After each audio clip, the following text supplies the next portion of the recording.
wala pa naman ako nararanasan. Ang nararanasan ko, puro hirap. Simula nung nag-asawa ko. Naniniwala ako sa milagro dahil minsan tayo mahirap ngayon. Hindi natin masasabi, malay mo bukas magbago ang takbo ng buhay natin. Diba? Hindi naman habang panahon ganito tayo. Naniniwala din. Naniniwala rin ako sa milagro. Pero, ang milagro para sa akin, yung siya lang sa itaas lang yung parang naguni-guni ko na ano. Nararamdaman? Oo, nararamdam ko. Nandyan siya. Tapos, yung ibang parang hindi ako kunyari sa mga may patay na namatay na, yung gano'n, parang hindi ako naniniwala. Naranasan? Oo, meron din pala. Yung may umano sa akin sa paa, kung lumubit, umano sa paa ko.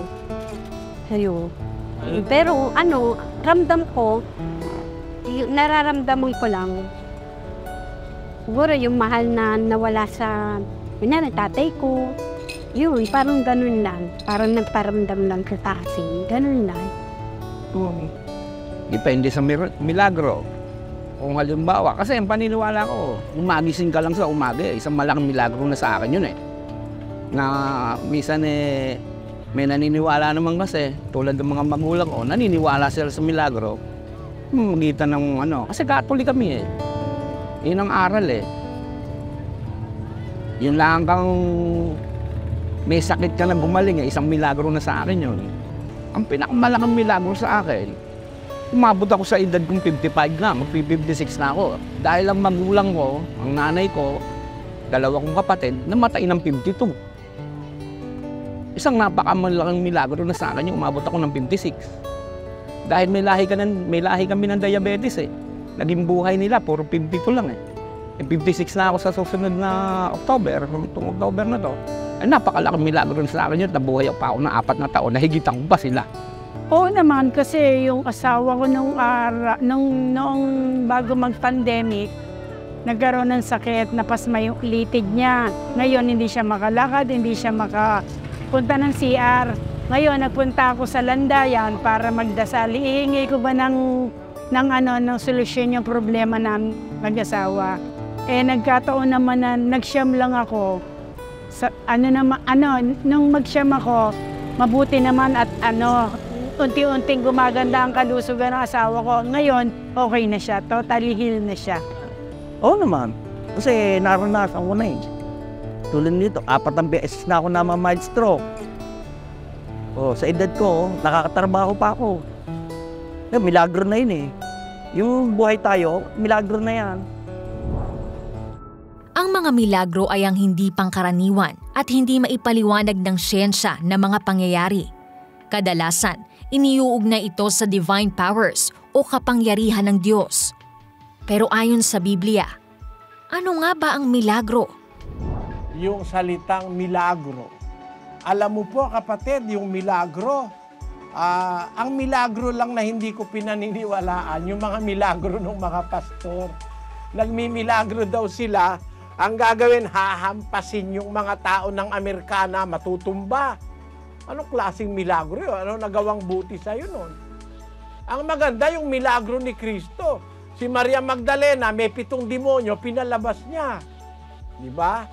Mas maganda pa nga milagro yung cada nota que el viento murmura, cada rayo de luz en el sol, cada flor en la verde llanura, es un himno, la gloria de Dios.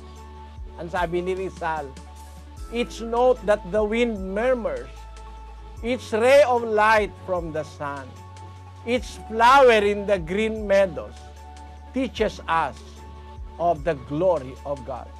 Yan ang sabi ni Dr. Jose Rizal. Ano ibig kong sabihin? Yung pagbukadkad ng halaman o ng bulaklak, milagro yun eh. Isn't it a miracle?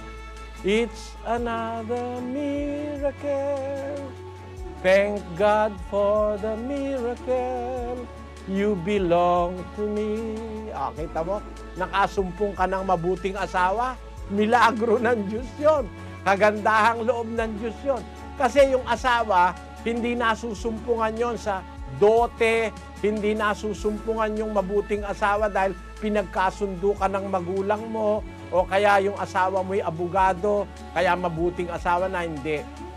Pero pag nagkaroon ka ng isang mabuting asawa, sabi sa Kawikaan 19:14, bahay at mga kayamanan ay minamana sa mga magulang, ngunit ang mabait na asawa ay galing sa Panginoon. ayon, house and riches are inheritance of fathers, but a prudent wife is from the Lord. Pagka nagkaroon ka ng isang mabait na asawa, milagro ng Diyos yun eh.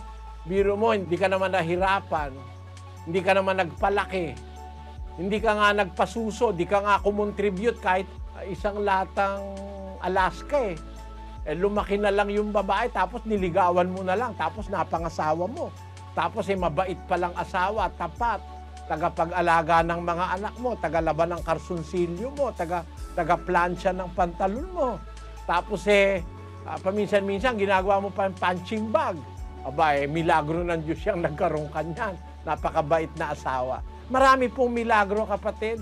Yun lang makaraos tayo maghapon nang hindi tayo nahihirapan.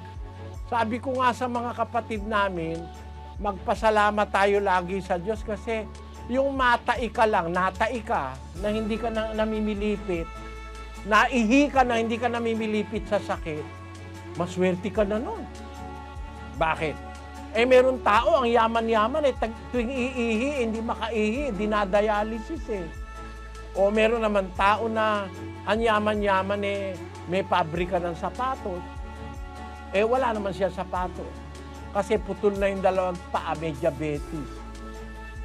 Di ba malaking milagro ng Diyos yung wala kang ang pambili ng sapatos, wala ka pang tsinelas, naglalakad ka sa daan, paa-paa, pero ang tibay ng paa mo. Napako hindi man lang natetano, hindi ba milagro yun? Meron ganun yung mga taong kalye, kumakain ng basura hindi man lang nasakitan tiyan merong kayayaman nadapuan lang ng langaw yung pagkain, tinapon yun talagang nilalangaw yung kinakain niya. O hindi ba milagro yun? Nilalangaw hindi kumasakitan tiyan, yung kinakain nilalangaw sa basura. Yung mayaman wala ngang dumadapon langaw mami ang konti nadala sa ospital dahil nagtatait suka. Napakaganda naman nung kinain. O hindi ba milagro ng Diyos yung isang batang nakalaboy-laboy sa kali, nauulan at arawan hindi nagkakasipon. Milagro yun. Kesa dun sa isang batang nakatira sa isang mansion, masarenohan lang ng konti, sinipon at dinala na sa ospital, nangitim na. Maraming milagro ang Diyos sa buhay ng tao, kapatid. Totoo po ang milagro, pero ang milagro galing sa Diyos, hindi galing sa mga pastor.